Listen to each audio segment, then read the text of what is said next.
Chapter 11 प्रिया pregnant है। रोहित की दादी ने बहुत ही प्यार से आकर प्रिया का हाथ पकड़ लिया। हाथ पकड़ते ही प्रिया थोड़ी सहम सी गई।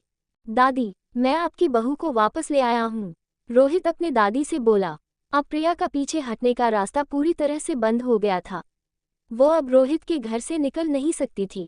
वहीं रोहित की दादी ने एक गोल चश्मा पहना हुआ था। चश्मे को गिरने से बचाने के लिए उसमें सोने की चेन भी लगी हुई थी। उनके बाल सफ़ेद और घुंघराले थे और उनसे से एक वृद्ध आभा झलक रही थी। उन्होंने एक सूती साड़ी पहन रही थी। अरोरा फैमिली की भी चर्चा पूरे शहर में होती रहती थी और अरोरा फैमिली पूरे शहर में सबसे ज़्यादा मशहूर थी, तो जाहिर सी बात है कि फैमिली के लोग भी चर्चा में आते होंगे। रोहित की दादी के बारे में भी यह चर्चा थी कि वे बहुत ही खड़ूस हैं और बात बात पर गुस्सा करती हैं, अपनी मनमानी भी करती हैं। प्रिया ने भी अरोरा फैमिली के बारे में बहुत कुछ सुन रखा था और जब रोहित की दादी उससे मिली तो उसे एहसास हुआ कि उसकी रोहित की दादी बिल्कुल अलग है जिस तरह से लोग उनकी बातें करते हैं। प्रिया ने विनम्र होकर कहा, दादी माँ, और फिर प्रिया मुस्कुराते हुए रोहित की तरफ देखने लगी। अरोरा फैमिली जितनी अच्छी चीज़ों के लिए मशहूर थी तो उतनी बुरी चीज़ों के लिए बदनाम भी थी। और प्रिया ने सुन रखा था कि अरोरा फैमिली के लोग काफ़ी गुस्से वाले थे, लेकिन जब वो रोहित की दादी से मिली तो उसके ख्याल बदल से गए। उसने कभी नहीं सोचा था कि रोहित की दादी इतनी अच्छी होंगी और उसे इतनी आसानी से अपनी बहू स्वीकार कर लेंगी। वहाँ क्यों खड़ी हो बेटी, इधर आओ, मुझे तुम्हें करीब से तो देखने दो, रोहित की दादी प्रिया का हाथ अपनी तरफ खींचते हुए बोली। प्रिया भी उनकी तरफ चली गई। वो चश्मे की वजह से रोहित की दादी के आंखों में उनकी खुशी नहीं देख पा रही थी। तुम सचमुच बहुत सुंदर हो, इसमें कोई शक नहीं कि तुम्हारी इस खूबसूरत चेहरे पर मेरा पोता फिसल गया होगा। रोहित की दादी की बात सुनकर प्रिया शर्मा गई और सिर झुकाकर मुस्कुराने लगी। रोहित ने आगे बढ़कर प्रिया के कंधों पर अपना हाथ रख दिया। जैसे ही वो कुछ बोलने वाला था तभी प्रिया ने सीढ़ियों से दो लोगों को आते देखा। वो समझ गई कि ये दोनों और कोई नहीं बल्कि रोहित के माता पिता ही हो सकते हैं। प्रिया मुड़कर रोहित की तरफ देखने लगी। जैसे ही रोहित ने अपने माता पिता को नीचे आता देखा और बोला, माँ, पापा, मैं उसे ले आया हूँ। रोहित प्रिया का हाथ पकड़कर अपनी माता पिता की तरफ बढ़ गए और उनके पास जाकर कहा, ये प्रिया है जिससे मैंने कोर्ट मैरिज की है। और आप लोग ये मत सोचिएगा कि प्रिया कोई आम लड़की है, ये मित्तल फैमिली की बड़ी बेटी है और अब मेरी वाइफ भी है। रोहित की बात खत्म होते ही प्रिया ने अपने सामने खड़े रोहित के माता पिता को नमस्ते किया और बोली, हेलो अंकल, हेलो आंटी, मेरा नाम प्रिया मित्तल है। प्रिया की बात सुनते ही रोहित के माता पिता ने भौहें चढ़ा ली और प्रिया की तरफ देखने लगे। रोहित की माता पिता को यूं अपनी तरफ देखता देख प्रिया ने अपनी नज़रें झुका ली। प्रिया को अभी भी डर था कि रोहित के माता पिता उसे शायद अपनी बहू के रूप में एक स्टेप ना करें, और ठीक हुआ भी ऐसा ही। प्रिया की बात सुनते ही रोहित की दादी बोली, तुम कहीं वही मित्तल फैमिली की बेटी तो नहीं जो पूरे शहर में बदनाम हो। रोहित की दादी की बात सुनकर प्रिया का दिल तेजी से धड़कने लगा। उसे समझ में नहीं आ रहा था कि अब वो क्या बोले। वो जानती थी कि अगर रोहित के घर वाले उसके बारे में जानते हो तो ये चीज़ें तो होनी ही थी, और अपने आप को ऐसी स्थिति में उलझा देख प्रिया को ये भी समझ में नहीं आ रहा था कि वो हंसे या फिर रोए। अरोरा फैमिली को भी पता था कि मित्तल फैमिली की बड़ी बेटी ठीक नहीं थी। वहाँ मौजूद सब लोग ये जानते थे कि प्रिया वही लड़की थी, लेकिन वे लोग प्रिया के जवाब का इंतजार कर रहे थे। प्रिया ने साफ सोच लिया था कि झूठ बोलकर कुछ भी नहीं होने वाला था, इसलिए चीज़ें एक्सेप्ट करने में ही समझदारी थी। प्रिया ने अपना सिर ऊपर किया और बोली, हाँ दादी, आपने सही सुना है, मैं वही हूँ। प्रिया इस बार बोलते हुए बिल्कुल भी नहीं घबराई। वो पूरे कॉन्फिडेंस के साथ बोली। प्रिया पूरी तरह से ईमानदारी के साथ खड़ी थी। उसने सोच ही लिया था कि जो होगा वो झूठ नहीं बोलेगी। प्रिया की बात सुनकर रोहित की दादी ने अपने चश्मे को ठीक करते हुए प्रिया को देखने लगी। रोहित, पूरे शहर में तुम्हें यही एक लड़की मिली थी शादी करने को लिए, रोहित की दादी ने गुस्से से रोहित को बोली। रोहित ने कुछ नहीं बोला। उसकी दादी दोबारा प्रिया को बोली, ए लड़की, तुम बता सकती हो कि तुम इतनी बदनाम क्यों हो पूरे शहर में, और तुम्हारी इतनी चर्चा क्यों होती है। दादी, मैं लोगों की बातों पर ज़्यादा ध्यान नहीं देती हूँ और मुझे नहीं लगता कि मुझे अपनी सफाई देनी पड़ेगी, और अगर मैं अपनी सफाई देती हूँ तो इसका साफ मतलब होगा कि लोगों की वे बातें सच है और मैं सच में बुरी हूँ, और जब वो बातें सच है ही नहीं तो मुझे सफाई देने की भी कोई ज़रूरत नहीं है। प्रिया रोहित की दादी की तरफ देखते हुए बोली। प्रिया की बात सुनकर उनकी भौहें चढ़ गई। रोहित के दादी के चेहरे के भाव से साफ पता चल रहा था कि वे प्रिया को अपने घर की बहू नहीं बनाना चाहती थी। हालांकि अरोड़ा फैमिली को ज़्यादा फर्क नहीं पड़ता था इन सब बातों से, क्योंकि वे अपनी बिजनेस पर ज़्यादा ध्यान देते थे। लेकिन वे अभी भी प्रिया को अपनी बहू बनाने के तैयार ही नहीं थे। प्रिया मुस्कुराते हुए रोहित की दादी से आगे बोली, दादी आप बुरा ना मानो तो मैं एक बात बोलूं। बाहर के लोग अपने बारे में अच्छी बातें नहीं करते हैं, तो क्या आप उनकी बातों को मानेंगे, जबकि वे लोग कभी आपसे मिले भी नहीं हैं। प्रिया जो इतने दिनों से चुपचाप सबकी बातें सुन रही थी, वो आज खुलकर बाहर आ रही थी। रोहित भी प्रिया की बातें सुनकर बस उसे देख रहा था। मुझे उन सब चीज़ों के बारे में सोचने की जरूरत नहीं है, रोहित की दादी इस बार थोड़ी ऊंची आवाज में बोली। उनकी बोली से साफ पता चल रहा था कि वे थोड़ी घमंडी हो रही थी। रोहित की दादी को यूं बदलता देख प्रिया भी सोचने लगी कि लोग रोहित की दादी के बारे में सही ही कहते हैं। रोहित के दादी के भाव बदलते देख प्रिया को अच्छा नहीं लग रहा था। जो उसके घर आते ही इतनी खुश हो गई थी और अभी उससे उतना ही नफरत करने लगी थी। प्रिया रोहित की दादी की तरफ आगे बढ़ी और उनसे बोली, हाँ तो दादी मुझे भी लोगों की बातों पर ध्यान देने की जरूरत नहीं है। हाँ मैं मानती हूँ कि मैं थोड़ी अच्छी नहीं हूँ, लेकिन बाहर के लोग जितना बुरा मुझे समझते हैं उतनी बुरी भी नहीं हूँ। प्रिया की ऐसी बातें सुनकर वहाँ मौजूद सभी लोग हैरान हो गए। रोहित ने अजीब नज़रों से प्रिया को देखने लगा। प्रिया रोहित को यूं अपनी तरफ देख थोड़ी डर गई। उसने फिर रोहित की दादी से कहा, मेरे ऐसे बर्ताव के लिए मुझे माफ़ कर दीजिए दादी। मैं बिल्कुल भी आपसे ऐसी बातें नहीं करना चाहती थी, मैं तो बस अपनी बात बोल रही थी। रोहित ने मुश्किल समय में प्रिया को बचाया था जब उसकी शादी मुकेश के साथ सेट होने वाली थी, इसलिए प्रिया भी इस मौके को नहीं जाने देना चाहती थी। रोहित की दादी भी प्रिया की बात सुनकर समझ गई थी कि प्रिया अपने आप में बहुत सक्षम है और अपने लिए लड़ना जानती है, लेकिन इसका ये मतलब नहीं था कि वे अब प्रिया को अपने घर की बहू मान ले। तो तुम्हें लगता है कि तुम मेरे पोते के लायक हो? तुम जानती हो कि लोग तुम्हारे बारे में कैसा सोचते हैं, फिर भी तुमने मेरे पोते से शादी कर ली, और तुम दोनों के यूं कोर्ट मैरिज कर लेने से तुम्हारी शादी को हम नहीं मानेंगे। अगले ही पल रोहित की दादी बोली। जिस तरह से उन्होंने अपनी बात को कहा उससे साफ पता चल रहा था कि वे अभी बहुत गुस्से में थीं, और उनकी आंखों से गुस्सा साफ झलक रहा था। रोहित की दादी की बात सुनकर प्रिया का चेहरा पीला पड़ने लगा था और वहां मौजूद हर एक शख्स गंभीर सिचुएशन में लग रहा था। हालांकि प्रिया जानती थी कि उसके साथ ये सब होने वाला था, इसलिए उसने खुद को मेंटली तैयार कर लिया था। प्रिया ने एक गहरी सांस ली और रोहित की दादी की तरफ देखते हुए बोली, दादी मैं पहले भी बता चुकी हूँ कि लोग मेरे बारे में क्या सोचते हैं, क्या बोलते हैं, मुझे उन सब से कोई फर्क नहीं पड़ता है।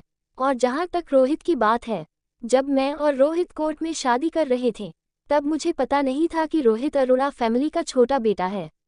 मैं बस इतना जानती थी कि रोहित को मेरे बारे में सब कुछ मालूम होने के बाद भी रोहित मुझसे शादी कर रहा था।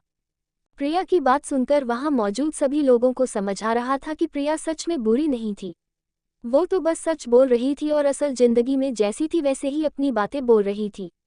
वहां मौजूद सभी लोग प्रिया के हाव भाव से उसकी बातों को समझ रहे थे, लेकिन अगर रोहित की फैमिली की जगह किसी और की फैमिली होती तो अभी तक प्रिया को घर से बाहर निकाल चुके होते।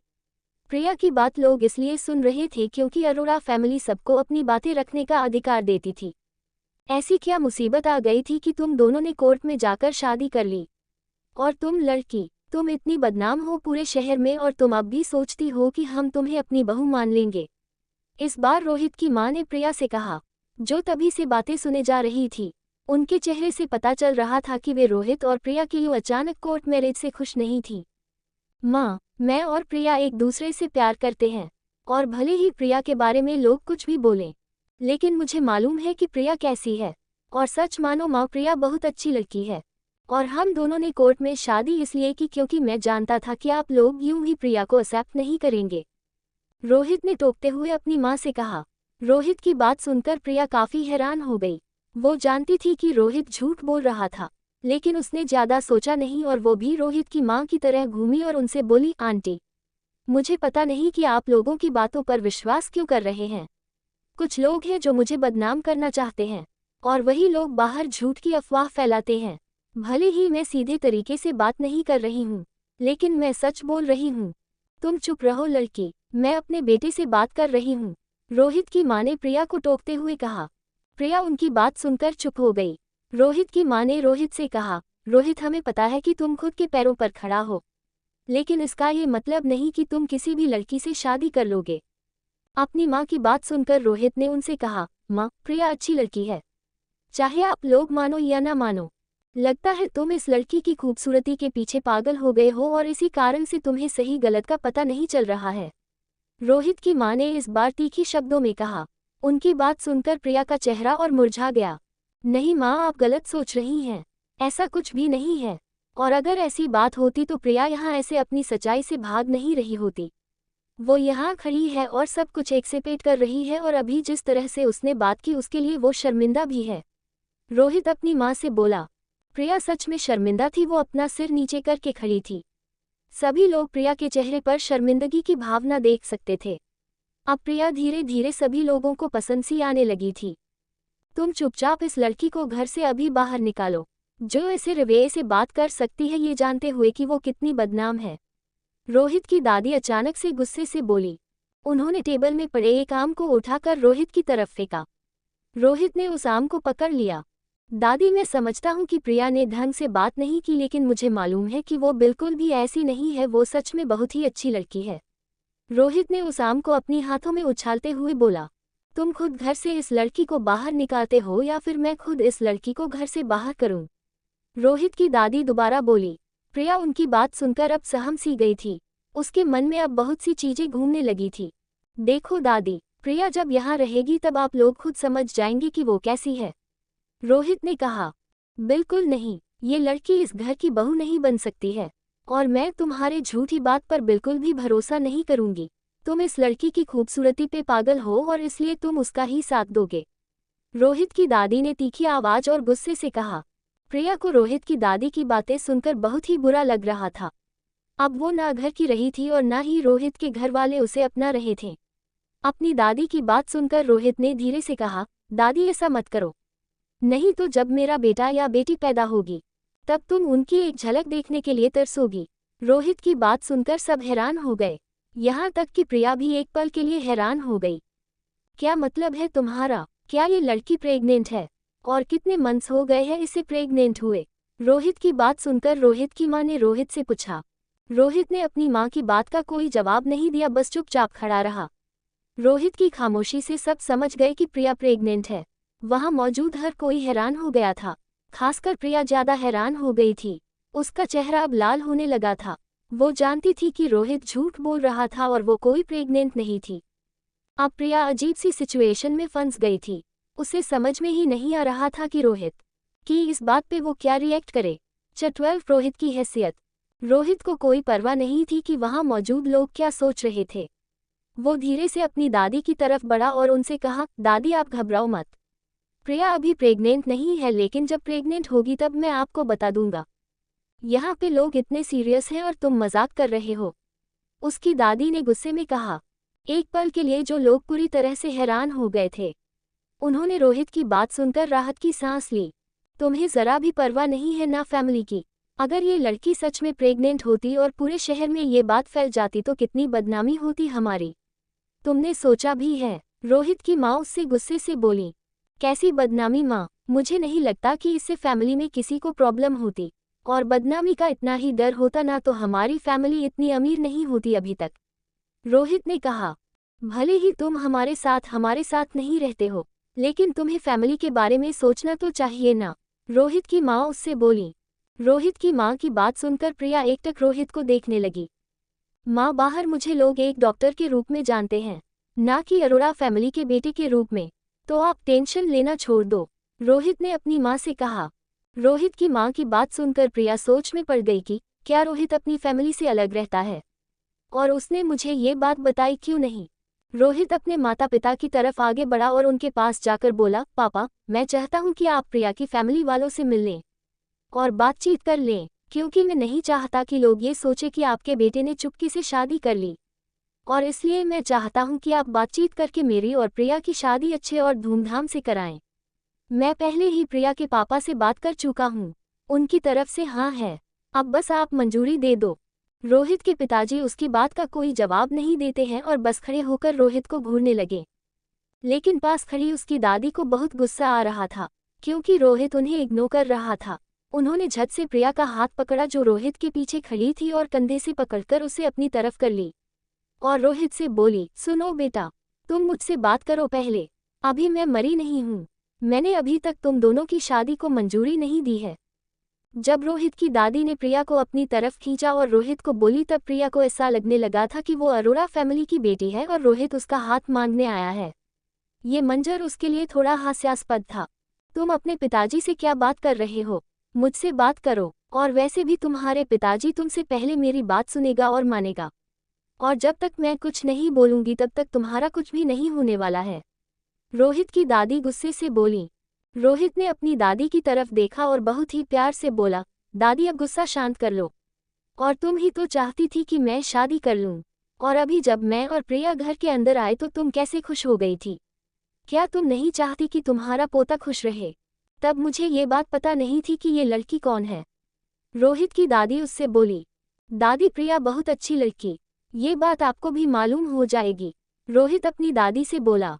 दादी की बात सुनकर प्रिया का चेहरा फिर से उतर सा गया, लेकिन अपने आसपास के लोगों को देखकर उसे लगने लगा था कि अब रोहित के घर वाले भी उन दोनों की शादी को मान चुके थे। थोड़ी देर तक माहौल पूरी तरह शांत रहा। तभी प्रिया रोहित की तरफ देखने लगी। रोहित ने भी प्रिया की तरफ देखा और उसे गिफ्ट देने के लिए इशारा किया। प्रिया गिफ्ट के बैग से सारे गिफ्ट निकाली और सबको दे दी। माँ, हमें जाना है अभी, रोहित ने अपनी माँ से कहा। रोहित प्रिया को अपने घर से बाहर ले आया। दरअसल अरोड़ा फैमिली को बिल्कुल भी फर्क नहीं पड़ता था कि प्रिया लोगों की नज़रों में कैसी थी।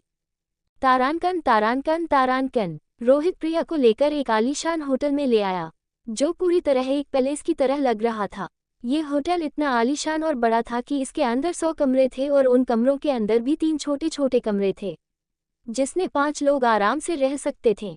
रोहित प्रिया को होटल के आउटडोर रेस्टोरेंट में ले आया। ये पहली बार था जब रोहित और प्रिया एक साथ खाना खाने के लिए बाहर आए थे। दोनों ने सबसे किनारे वाले टेबल पर जाकर बैठ गए।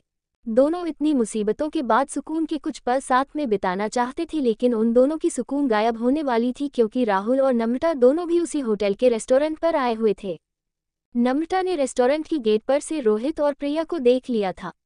प्रिया भी नम्रता और राहुल को देख चुकी थी, लेकिन उसने दिखावा किया कि जैसे उसने इन दोनों को देखा ही न हो। प्रिया कुछ सोच पाती तब तक नम्रता उन दोनों के पास आ पहुंची थी और उनसे बोली, अरे वाह, जीजू और दी भी यहाँ आए हैं।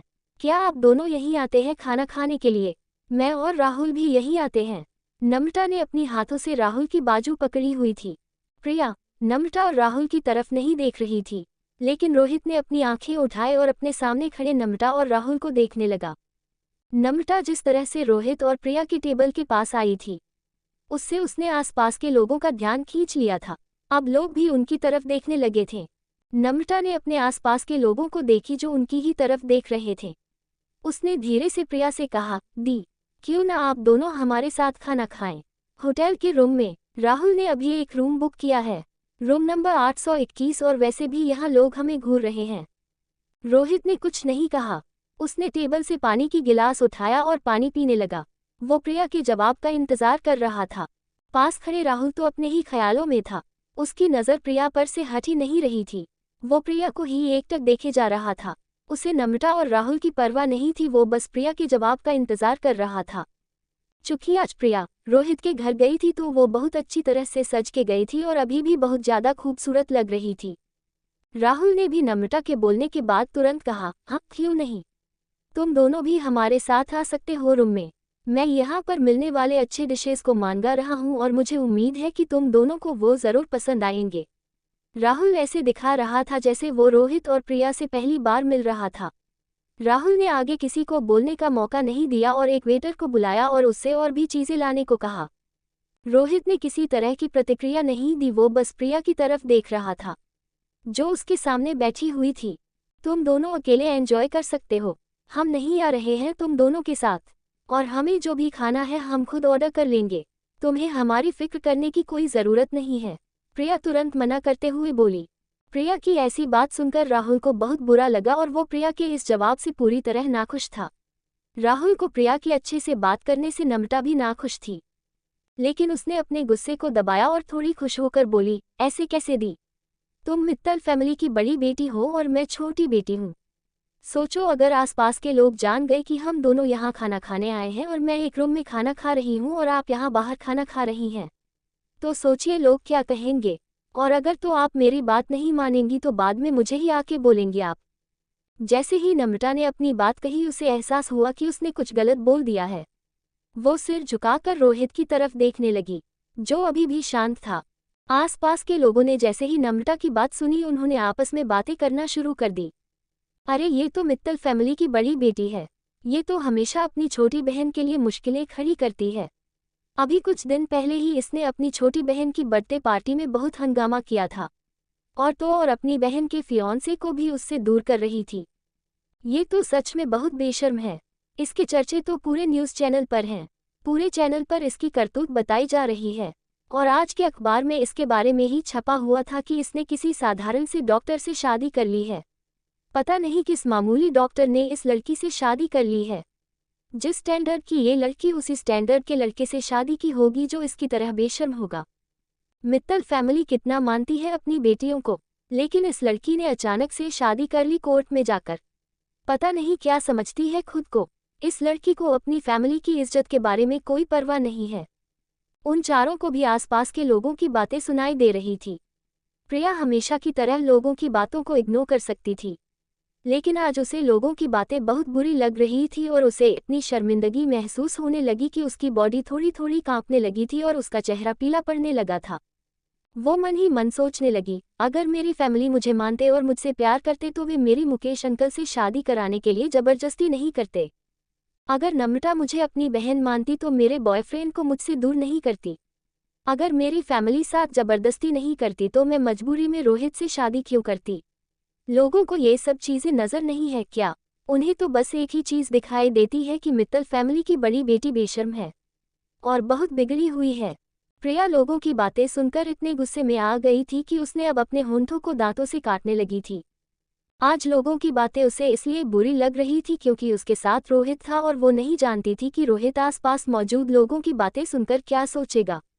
अभी थोड़ी ही देर पहले वो रोहित की दादी की बातों का जवाब देकर आई थी कि उसे लोगों की बातों से कोई फर्क नहीं पड़ता है, लेकिन अब यहाँ उसे शर्मिंदगी महसूस होने लगी थी। उसने अपनी आंखें बंद कर ली और चुपचाप बैठी रही, कुछ नहीं बोली। आसपास मौजूद लोगों की बातें सुनकर रोहित भी अपने डिसीजन पर सोच सकता था कि उसे क्या सच में प्रिया से तलाक ले लेना चाहिए या नहीं। प्रिया ने अपने आप को ज़्यादा सोचने से रोका और एक लंबी गहरी सांस ली। इससे पहले कि वो कुछ बोल पाती उसने महसूस किया कि किसी ने उसके कंधे पर अपना हाथ रखा है। प्रिया ने झट से अपनी आंखें खोली और उसके देखा कि रोहित अब अपनी जगह से उठकर उसके पास आ गया था और अपना हाथ उसके कंधे पर रखा था। रोहित ने बहुत ही शांत होकर तीखे शब्दों में कहा, आई एम सॉरी।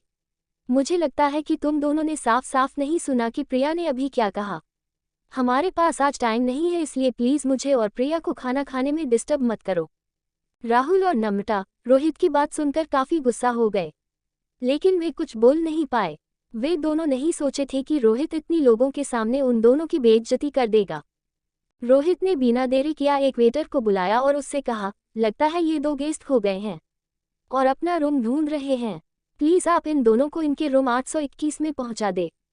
रोहित के ऐसे बर्ताव से आसपास के लोग भी हैरान हो गए थे। वे लोग भी सोच रहे थे कि आखिरकार ये कौन है जो मित्तल फैमिली की बड़ी बेटी की साइड ले रहा था। आसपास के लोग रोहित को जानते थे, लेकिन उन्हें याद नहीं था कि रोहित आखिर है कौन। राहुल रोहित के ऐसे बोलने पर उसे वैसे ही देखे जा रहा था जैसे वो उस दिन देख रहा था, जब राहुल प्रिया के पास जाकर सॉरी बोल रहा था। उसे अपनी बेइज्जती बर्दाश्त नहीं हो रही थी। उसने गुस्से में रोहित से कहा, तुम जैस दो कौड़ी के डॉक्टर की औकात नहीं है कि तुम इतनी अमीर घर की लड़की को इतने अमीर रेस्टोरेंट में खाना खिला सको। तुम बस एक मामूली से डॉक्टर हो और कुछ नहीं। पता नहीं फिर भी तुम किस बात पर इतना गुरूर कर रहे हो। राहुल की बातें प्रिया के सीने में तीर की तरह चुभी। उसे राहुल पर गुस्सा आने लगा था, क्योंकि प्रिया जानती थी कि रोहित को आम लड़का नहीं है और वो रोहित को नीचा दिखाने के लिए उसे ऐसा बोल रहा था। रोहित राहुल की तरफ एकटक देखे जा रहा था। उसने कुछ बोलना चाहा, तभी होटल का मैनेजर तुरंत वहां आ गया और रोहित से माफ़ी मांगने लगा। I am sorry doctor Rohit, मुझे पता नहीं था कि आप यहाँ आए हुए हैं। आपको कोई प्रॉब्लम तो नहीं है? बताएं मैं आपके लिए क्या कर सकता हूँ। मैनेजर के ऐसे बर्ताव से राहुल और नम्रता दोनों बहुत हैरान हो गए और साथ में आसपास के लोग भी हैरान हो गए। किसी को समझ में नहीं आ रहा था कि इतने बड़े होटल का मैनेजर एक मामूली से डॉक्टर को इतनी इज्जत क्यों दे। की बेइज्जती।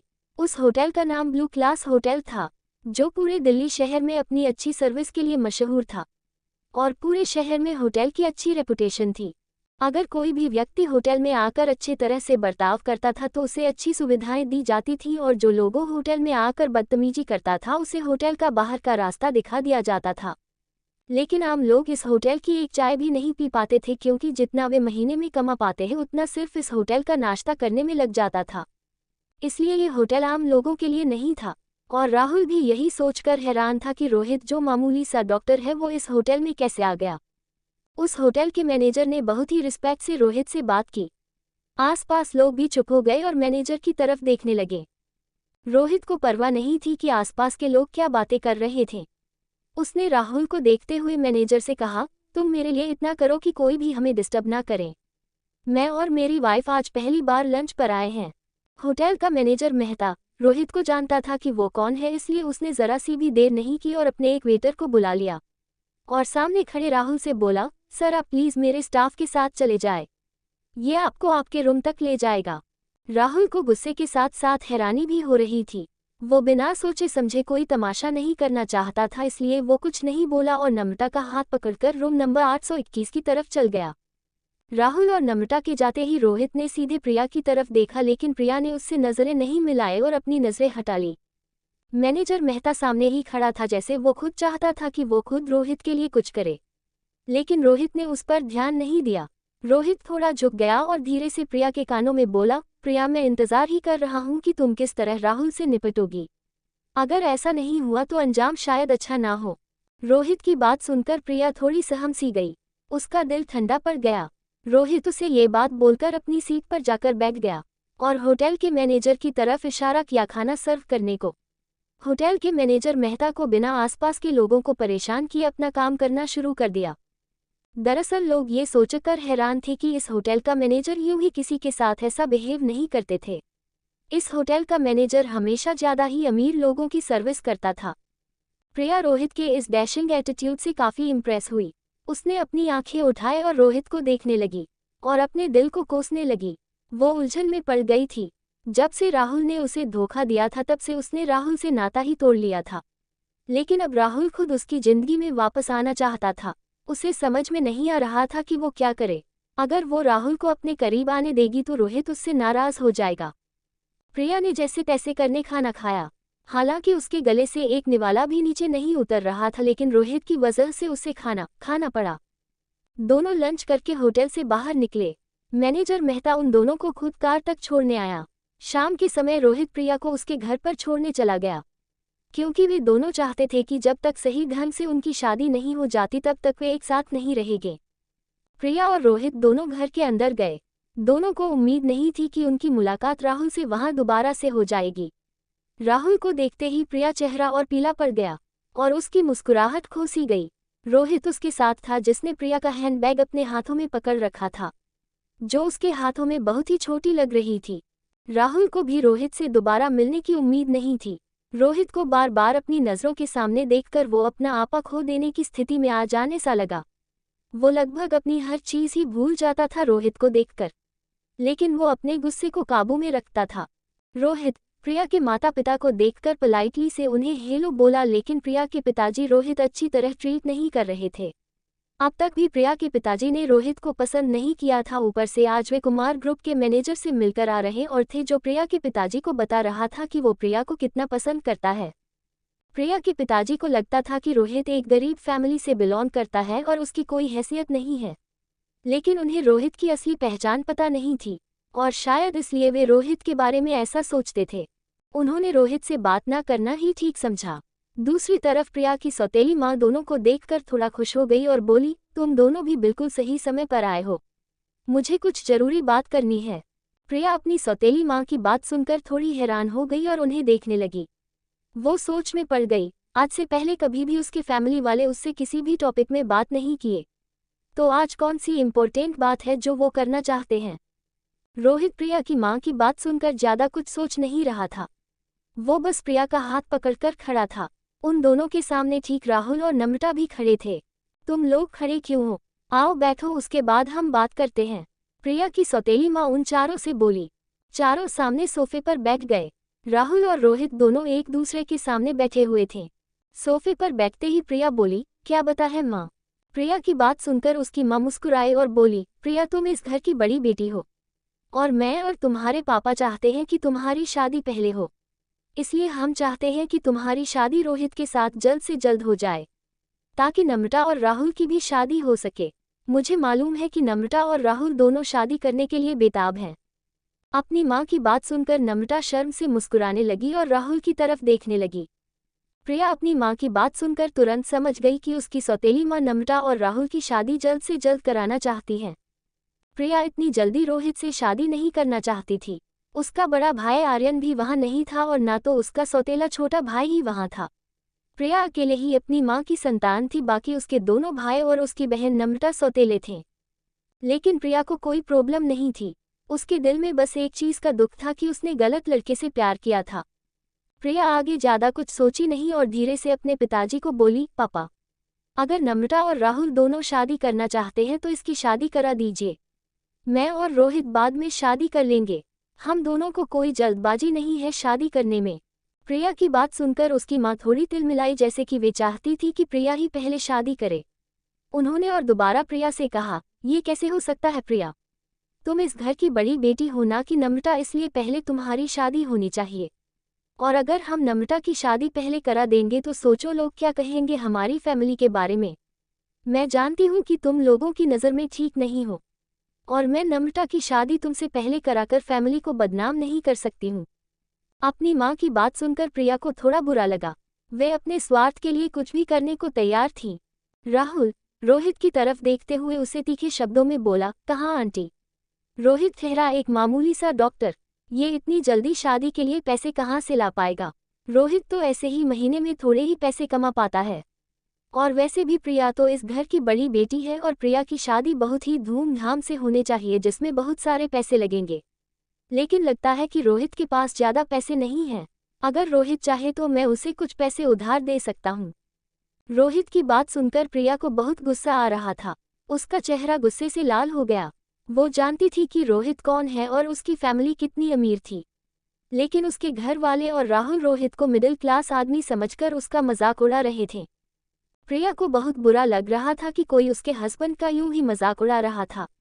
प्रिया झट से राहुल की बातों का जवाब देते हुए बोली, राहुल भाटिया, ये जो तुम मेरे हस्बैंड का मजाक बना रहे हो, शायद तुम भूल गए कि दोपहर में होटल में क्या हुआ था।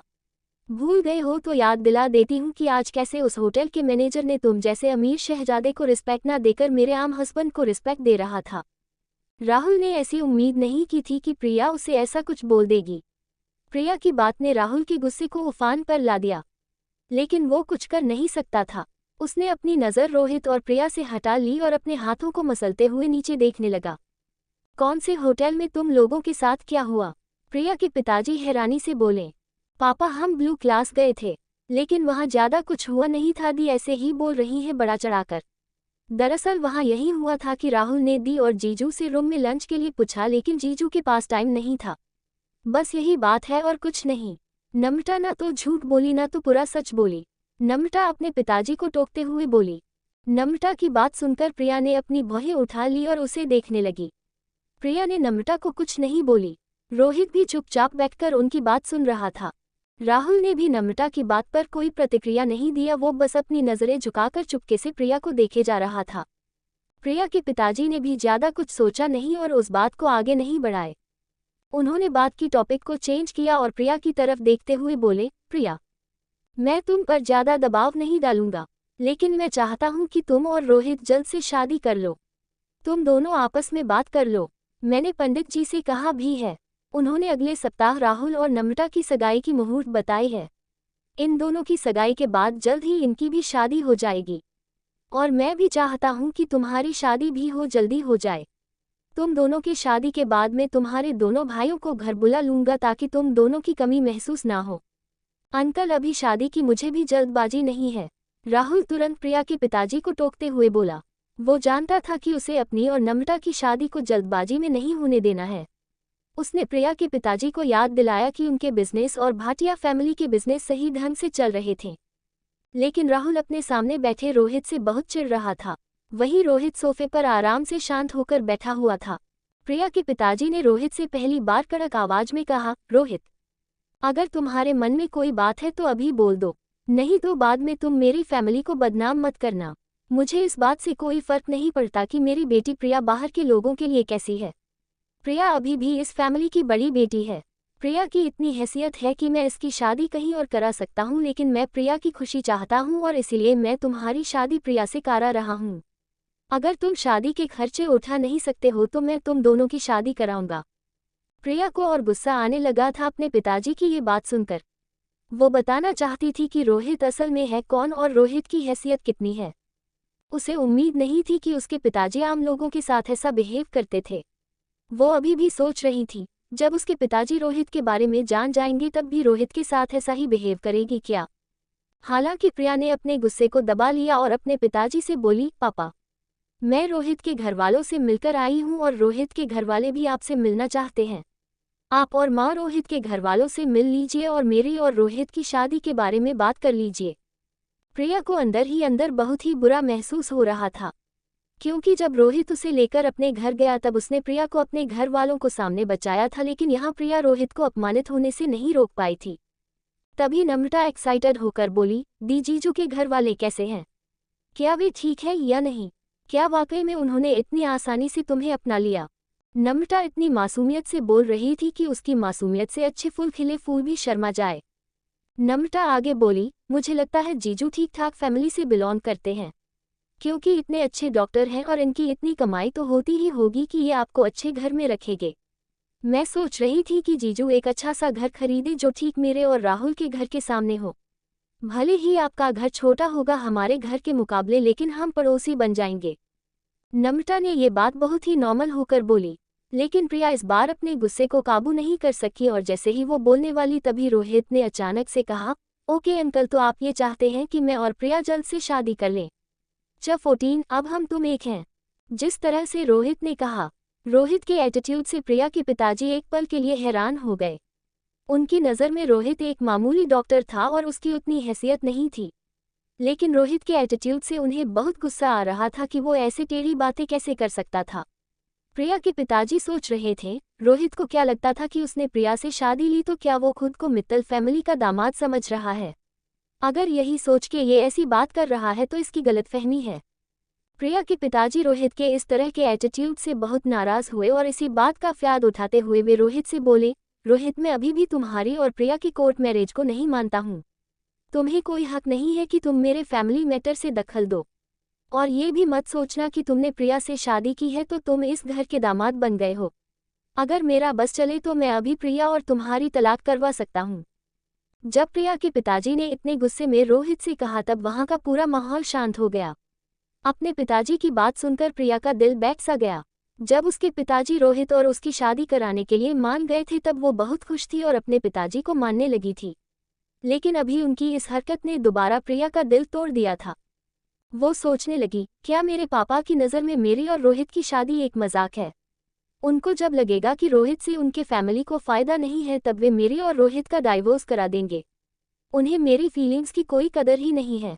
उनकी नज़र में सिर्फ एक बिजनेस डील के अलावा कुछ भी नहीं हूँ। वहीं दूसरी तरफ राहुल और नम्रता मन ही मन बहुत खुश हो गए जब प्रिया के पिताजी ने रोहित को ऐसे गुस्से से कहा। प्रिया के पिताजी के नज़र में अगर कोई शख्स एक अच्छे खानदान से ताल्लुक़ रखता था तो वे उनके साथ अच्छा बिहेव करते थे। वहीं अगर कोई व्यक्ति बस मामूली खानदान से होता था तो वे उनकी ज़रा भी रिस्पेक्ट नहीं करते थे। नम्रता माहौल का फ़ायदा उठाते हुए बोली, पापा, जीजू से नाराज़ मत होइए। जीजू तो बस अपनी बात बोल रहे थे, और जीजू आप भी पापा की बात का बुरा मत माने। पापा तो गलतफहमी में बोल गए, और वैसे भी पापा को बहुत टेंशन रहती है कंपनी के काम को लेकर, इसलिए पापा मूड पहले से ही खराब रहता है। आप प्लीज़ बुरा मत माने। उसके पिताजी नम्रता की तरफ देखने लगे। नम्रता प्रिया की तरफ देखने लगी जो काफ़ी उदास बैठी थी। उसने आगे कहा, जीजू पापा तो वैसे भी कंपनी के काम में बिजी रहते हैं और इसलिए उनके पास टाइम नहीं होता आपके फैमिली वालों से मिलने का, और पापा भी मेरी और राहुल की शादी इसलिए करवा रहे हैं ताकि दोनों के फैमिली बिजनेस रिलेशनशिप ठीक हो जाए, और राहुल अपने फैमिली का बिजनेस को भी संभालेगा। वो भाटिया कॉर्पोरेशन का CEO बनेगा, जिससे दोनों फैमिली को फ़ायदा होगा, और पापा इसलिए चाहते हूँ कि दोनों की शादी जल्दी हो। नम्रता इतना कहकर राहुल की तरफ शर्माते हुए देखने लगी। नम्रता ने जिस तरह से अपनी बात कही वो बात प्रिया और रोहित के लिए एक बेइज्जती की तरह थी।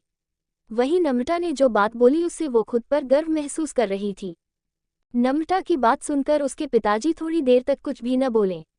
प्रिया मन मंद मुस्कुराने लगी और सोचने लगी, इन लोगों को लगता है कि रोहित एक मामूली इंसान है जिसे ये लोग आसानी से डरा धमका सकते हैं, लेकिन ये लोग सच्चाई नहीं जानते कि रोहित आखिरकार है कौन। मुझे कभी नम्रता की बात से फर्क नहीं पड़ता। मैं उसकी जैसी नहीं हूँ और ना ही मुझे नम्रता के जैसी बनने का शौक है। नम्रता रोहित की शक्ल देखने लगी। रोहित चुपचाप बैठकर बस बातें सुन रहा था। नम्रता उसको देखकर सोचने लगी, रोहित बस दिखने में अच्छा है, जैसा कि माँ ने कहा था कि रोहित राहुल के सामने कुछ भी नहीं है। दोनों में जमीन आसमान का फर्क है। कहाँ राहुल अपनी कंपनी का सीईओ बनने वाला है और कहाँ रोहित एक मामूली सा डॉक्टर। रोहित की कमाई तो राहुल की कमाई का आधा क्या एक चौथाई भी नहीं होगी। नम्रता रोहित और अपनी बहन प्रिया की तरफ देखते हुए बोली, दी जीजू क्यों ना आप अपने फैमिली वालों को मेरी और राहुल की सगाई में लेकर आए। वहां पर आपके घरवाले माँ और पापा से भी मिल लेंगे और बातचीत कर लेंगे। क्या ख्याल है आप दोनों का इस बारे में। नम्रता की बात सुनकर उसकी माँ भी उसकी बातों पर हामी भरी और नम्रता को डांटते हुए बोली, हाँ ये अच्छा रहेगा, लेकिन रोहित के घरवाले सिंपल फैमिली से हैं। मुझे नहीं लगता कि रोहित के घरवाले सगाई में खुद को बेहतर महसूस कर पाएंगे या नहीं। तुम रोहित की फैमिली के बारे में सोचकर तो बोलो। नम्रता तुम्हें रोहित और अपनी बहन प्रिया की प्रॉब्लम समझनी चाहिए। रोहित ने प्रिया की मां की बात सुनकर अपनी आंखें सिकोड़ ली और सीधे प्रिया के पिताजी की तरफ देखने लगा, जो सबसे अलग होकर सोफे पर बैठे हुए थे। रोहित को नम्रता और उसकी मां की बातों की कोई परवाह नहीं थी। उसने मजाकिया और थोड़े जोर की आवाज में कहा, आपने अभी थोड़ी पहले कहा था आप मेरी और प्रिया की कोर्ट मैरिज को नहीं मानते हो और आप जब चाहे तब मेरी और प्रिया का डाइवोर्स करा सकते हो। आप सिर्फ अपनी फैमिली बिजनेस के लिए अपनी बेटी की शादी एक अधेड़ आदमी से कराना चाहते हैं। मुझे उम्मीद नहीं थी मित्तल फैमिली को चलाने वाले मुखिया की सोच ऐसी होगी। इतनी गिरी हुई, जो बिजनेस के फायदे के लिए अपनी बेटी की खुशी तक को कुर्बान कर देने को तैयार हैं। रोहित के मुंह से ऐसी बात सुनकर प्रिया के पिताजी एकदम से आग बबूला हो गए। इससे पहले कि वे कुछ बोल पाते रोहित नम्रता की तरह देखा और उसे बोला, प्रिया तुम घबराओ मत। तुम मेरी वाइफ हो, चाहे कोई माने या ना फिर ना माने। और मुझे लगता है कि तुम आज कुछ ज्यादा ही थक चुकी हो, इसलिए तुम्हें जाकर आराम करना चाहिए। मैं अभी घर जाकर अपने माता पिता से बात करूंगा और कल तुम मेरे घर आओगी और मेरे फैमिली वालों के साथ लंच करोगी। तुम ज्यादा सोचो मत, मैं तुम्हारे साथ हूँ। प्रिया को जहाँ नम्रता की बातें बहुत बुरी लगी थीं, तो वहीं रोहित की बातें सुनकर उसे बहुत सुकून महसूस हुआ। उसकी आंखों से खुशी के आंसू छलक पड़े। प्रिया रोहित की बात पर अपना सिर हिलाई। रोहित बिना किसी की डरे सोफे पर उठा और सबको नजरअंदाज किया और घर से बाहर जाने लगा।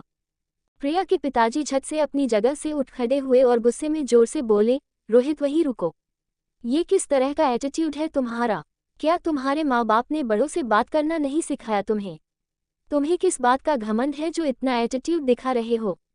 उनका गुस्सा काफी बढ़ गया था, वे पहली बार ऐसा एटीट्यूड वाला इंसान से मिले थे। रोहित झट से रुक गया। उसने अपनी भौहें उठाए और पीछे मुड़कर सीधे प्रिया के पिताजी के पास आ गया।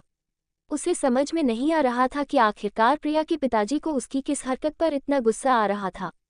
रोहित ने मासूमियत भरे शब्दों में कहा, अंकल मुझे पता नहीं कि आप मुझ पर इतना गुस्सा क्यों कर रहे हैं। रोहित की बात सुनते ही प्रिया के पिताजी का गुस्सा और ज्यादा बढ़ गया। वे इस बात से नाराज थे कि रोहित उनकी बातों को इग्नोर कर रहा था और उन्हें भी इग्नोर कर रहा था, लेकिन वे कोई तमाशा नहीं चाहते थे, इसलिए उन्होंने अपने गुस्से को शांत कर लिया और कुछ भी नहीं कहा। तभी प्रिया सोफे पर से उठी और बोली, माँ पापा, मैं और रोहित पहले से शादीशुदा हैं और हमें अभी रीति रिवाज से शादी करने में कोई जल्दबाजी नहीं है। अगर नम्रता और राहुल शादी करना चाहते हैं तो उनकी शादी करा दीजिए, और रोहित ऐसा ही है। आप प्लीज रोहित को गलत मत समझिए। प्रिया इतना कहकर रोहित के साथ घर के बाहर आ गई, रोहित को कार तक छोड़ने के लिए। अब जबकि प्रिया को रोहित का साथ मिल गया था तो उसे किसी चीज की परवाह नहीं थी। चूंकि प्रिया अपने घरवालों को रोक नहीं पाई रोहित के बारे में बुरा भला बोलने से, तो उसे बहुत बुरा लग रहा था। उसने धीरे से रोहित से कहा, आराम से गाड़ी चलाना। प्रिया की बात सुनकर रोहित उसके करीब गया और उसके बालों पर अपनी उंगलियां फेरने लगा। और हाँ, मैं अपना सिर हिलाया। दरवाजे के पास खड़ा राहुल प्रिया और रोहित को देख रहा था और अपनी हाथों को जोर से मसल रहा था। रोहित ने राहुल को देख लिया था और वो जानबूझकर प्रिया के और करीब चला गया। रोहित अपनी कार की तरफ गया और कार का दरवाजा खोलते हुए बोला, प्रिया तुम्हारी शादी मेरे साथ हो चुकी है। मुझे कोई फर्क नहीं पड़ता कि बाकी लोग इस शादी को माने या ना माने। मेरे साथ रहने के लिए तुमने मुझसे शादी की है, ना कि प्रॉब्लम सहने के लिए शादी की हो। और जहाँ तक नम्रता और राहुल का सवाल है, तो मैं साफ साफ बोल रहा हूँ कि उन दोनों को हमसे कोई लेना देना नहीं है। और हाँ, मैं सगाई में जरूर आऊँगा। बाकी लोग भी राहुल के साथ साथ घर के दरवाजे पर आकर खड़े हो गए थे। रोहित को ऐसे बोलता देख सब लोग उसके रवैये से नाखुश लग रहे थे। रोहित ने आगे राहुल को देखते बोलते हुए कहा, अब जबकि राहुल और नम्रता शादी कर रहे हैं, तो मैं उन्हें कुछ ना कुछ गिफ्ट जरूर दूंगा। चाहे मेरे पास ज़्यादा पैसे ना हो, फिर भी मैं इन दोनों की शादी में गिफ्ट दूंगा। रोहित इतना बोलते ही कार में बैठ गया और वहां से चला गया। प्रिया के पिताजी ने रोहित से इस तरह की उम्मीद नहीं की थी कि वो ऐसे एटीट्यूड और घमंड में बात करके चला जाएगा। उनका गुस्सा इतना बढ़ गया था कि अगर रोहित एक पल और रुकता तो प्रिया के पिताजी उसे मार ही देते। उनकी नज़र में रोहित एक मामूली डॉक्टर था और उसका ऐसा एटीट्यूड देखकर उनको बहुत गुस्सा आ रहा था। उन्होंने कुछ सोचा और अपनी पत्नी का हाथ पकड़कर अपने रूम में चले गए। नम्रता का भी फोन बजा और वो फोन पर बात करते करते गार्डन की तरफ चली गई। प्रिया भी अपने कमरे में चली गई। सभी लोग हॉल से लगभग चले गए थे। बस एक राहुल ही वापस आकर हॉल में बैठा रहा। उसने कुछ सोचा और सीधे उठकर प्रिया के कमरे की तरफ चला गया। प्रिया अपने कमरे में खिड़की के पास खड़ी हुई थी। उसे अभी भी दुख था कि उसने रोहित की बेइज्जती होने से उसे नहीं बचा पाई। वो खिड़की से आसमान में तारों की तरह देख रही थी, जो गर्मियों के मौसम में पूरी तरह आसमान में जगमगा रहे थे। प्रिया खिड़की से घूमकर अपने हैंडबैग को उठा ली और उसमें से एक सिल्वर की छोटी सी कंगन को बाहर निकाली और उसे मायूस होकर देखने लगी। इस चांदी के कंगन पर लिखा हुआ, मेरी सबसे प्यारी बेटी। प्रिया बहुत ही उदास होकर उस कंगन को एकटक देख रही थी। वो कंगन उसकी अपनी माँ ने उसे दिया था। प्रिया जानती थी कि विनीता मित्तल उसकी अपनी माँ नहीं थी और उन्होंने कभी भी प्रिया को अपनी बेटी मानकर प्यार नहीं किया। प्रिया के माँ के गुजर जाने के बाद वो मित्तल फैमिली में बस कहने भर को ही थी। ना तो प्रिया को उसके पिताजी पसंद करते थे और ना उसकी सौतेली माँ और सौतेली बहन। प्रिया को सबसे ज़्यादा अफसोस इस बात का हो रहा था कि उसके पास अपनी माँ की कोई भी तस्वीर भी नहीं थी, जिसे देखकर वो अपनी माँ को याद कर पाती। अपनी माँ के बारे में सोचते सोचते प्रिया रोहित के बारे में सोचने लगी।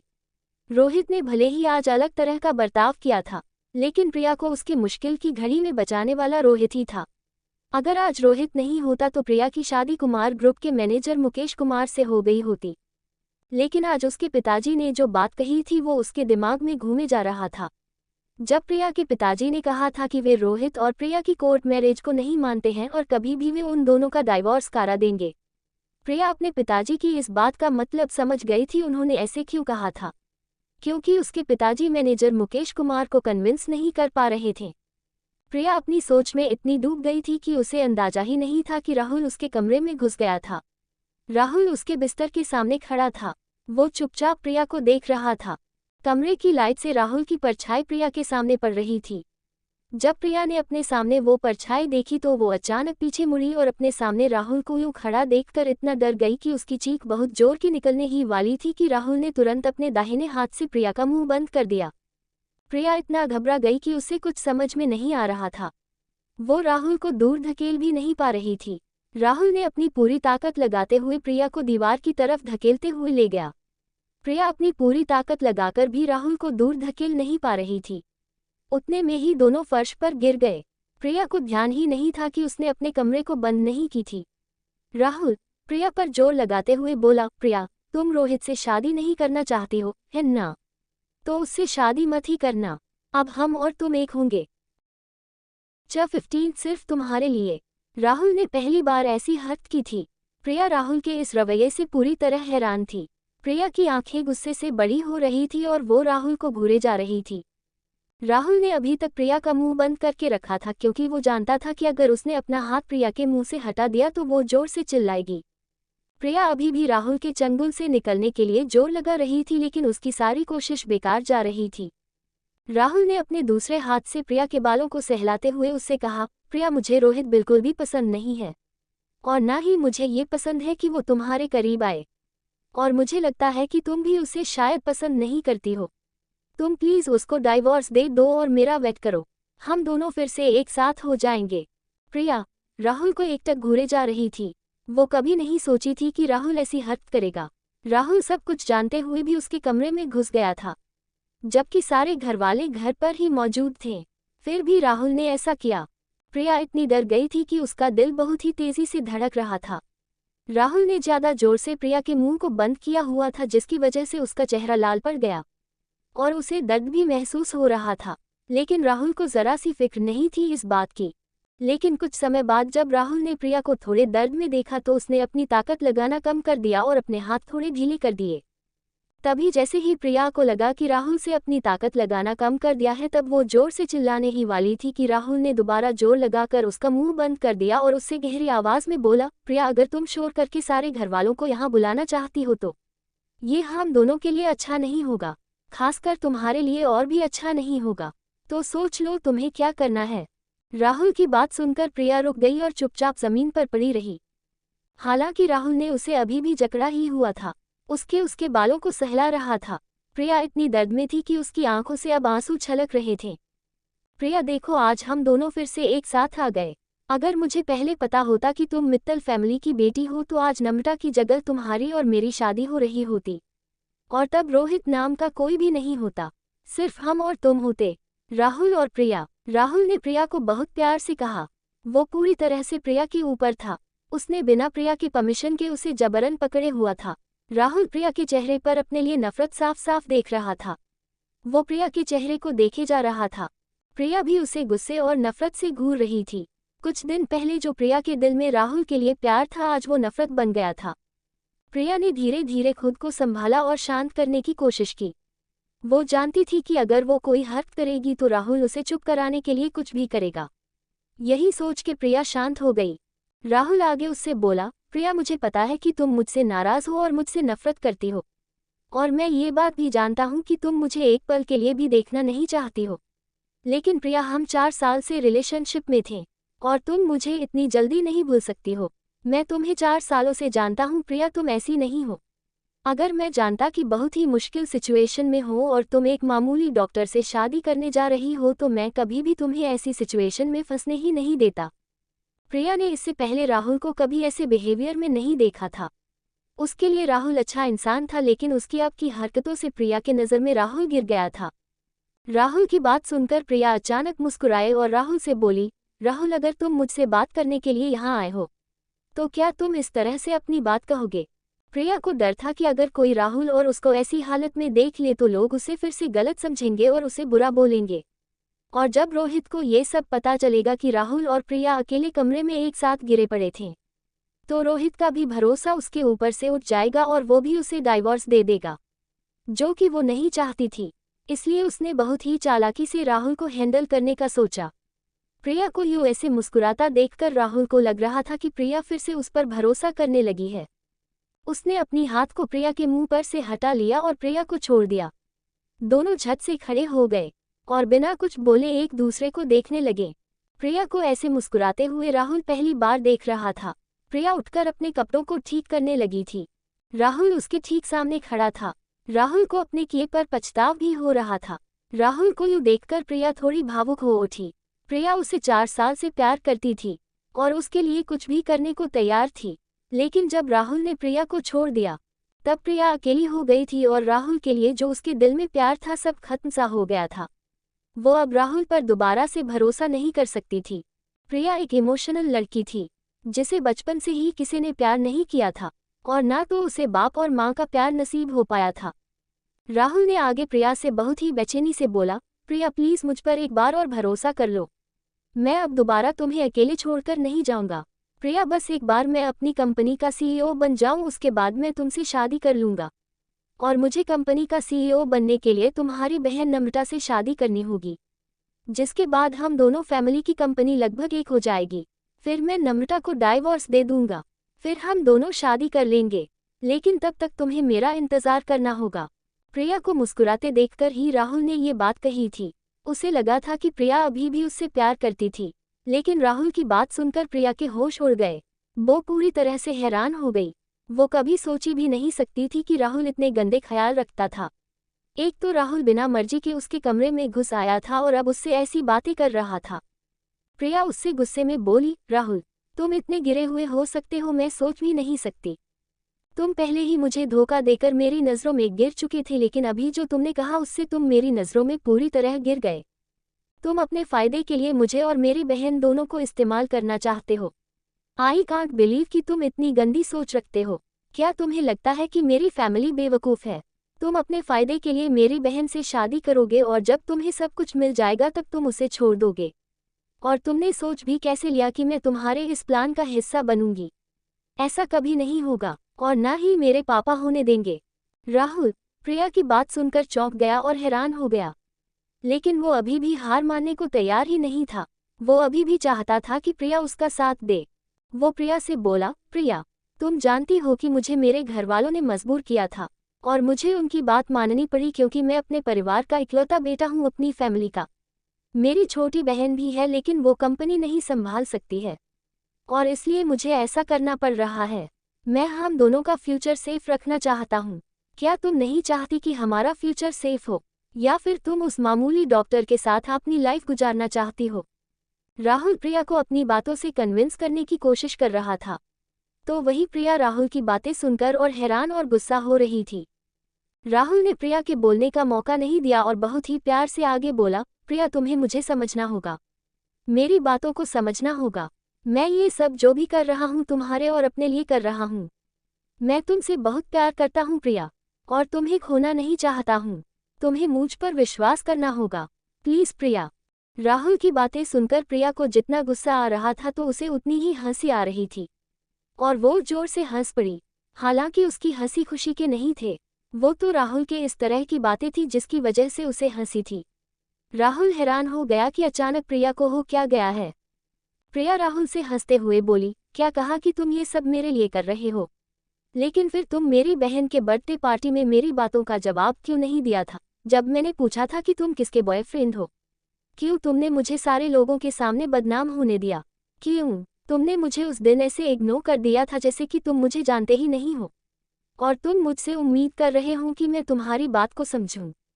प्रिया राहुल से थोड़ा दूर हट गई और चुपचाप उसे देखने लगी। राहुल ने प्रिया की बात का कोई जवाब नहीं दिया। प्रिया को अब समझ में आ रहा था कि भले रोहित कैसा भी हो लेकिन वो राहुल से बहुत बहुत अच्छा है। प्रिया खुद को थोड़ा शांत की और राहुल से आराम से बोली, राहुल, मैं जानती हूँ कि तुम मुझसे प्यार करते हो और मेरी परवाह करते हो, लेकिन मैं अब तुमसे प्यार नहीं करती। तुम अपने दिमाग से मेरा ख्याल निकाल दो। मैं अब शादीशुदा हूँ। भले ही मेरी कोर्ट मैरिज हुई हो और तुम सब मेरी शादी को नहीं मानते, लेकिन फिर भी मैं रोहित की वाइफ हूँ और कोई भी इस बात को झुठला नहीं सकता है। इसलिए बेहतर यही होगा कि तुम मेरी बहन नम्रता से शादी करो और उसके साथ खुश रहो। प्रिया की बात से राहुल बिल्कुल भी सहमत नहीं था। वो उसकी बात सुनकर और भी टेंशन में चला गया। वो प्रिया की तरफ आगे बढ़ा जैसे कि वो दोबारा प्रिया को पकड़ने वाला हो। प्रिया राहुल को आगे बढ़ता देख पीछे खिसकने लगी और खिड़की के पास पहुंच गई। उसने खिड़की के नीचे अपनी बहन नम्रता को देखा जो अभी तक गार्डन में फ़ोन पर किसी से बात कर रही थी। प्रिया ने झट से नम्रता को कहा, नम्रता, राहुल तुम्हारे कमरे में जाना चाहता था लेकिन गलती से वो मेरे कमरे में आ गया, तो क्या तुम यहाँ आकर उसे अपने कमरे में ले जा सकती हो? नम्रता प्रिया की तरफ देखी। उसे प्रिया का चेहरा टेंशन लगा। नम्रता समझ गई कि बात क्या है। नम्रता घबरा गई कि राहुल प्रिया के कमरे में क्यों गया जबकि सारे घर वाले घर पर ही मौजूद थे। उसने जल्दी से अपना फ़ोन रखा दिया और जल्दी से प्रिया के कमरे में चली गई। नम्रता ने कमरे में आकर बहुत ही आराम से प्रिया को कहा, दी, मैं फ़ोन पर बात करते करते ही भूल गई कि राहुल भी यहाँ पर है। मुझे भी लगता है कि राहुल मेरे कमरे में जाना चाहता होगा लेकिन गलती से यहाँ आपके कमरे में आ गया। क्यों, यही बात है ना राहुल? राहुल ने नम्रता की बात का कोई जवाब नहीं दिया। उसे अंदर से बहुत शर्मिंदगी महसूस हो रही थी। उसे ऐसा लग जैसे प्रिया ने उसकी बहुत ज़्यादा बेइज्जती कर दी थी। जब राहुल ने नम्रता की बातों का कोई जवाब नहीं दिया तब प्रिया उसके पास आई और उसका हाथ पकड़कर उसे नम्रता की तरफ ले गई और बोली, देख लो नम्रता, राहुल अभी से ही भटकता जा रहा है। कहीं तुम दोनों की शादी के बाद वो तुम्हें ही भूल ना जाए। प्रिया ये बोलते ही मुस्कुराने लगी। नम्रता भी थोड़ी मुस्कुराने लगी, लेकिन उसकी मुस्कान बिल्कुल नकली थी।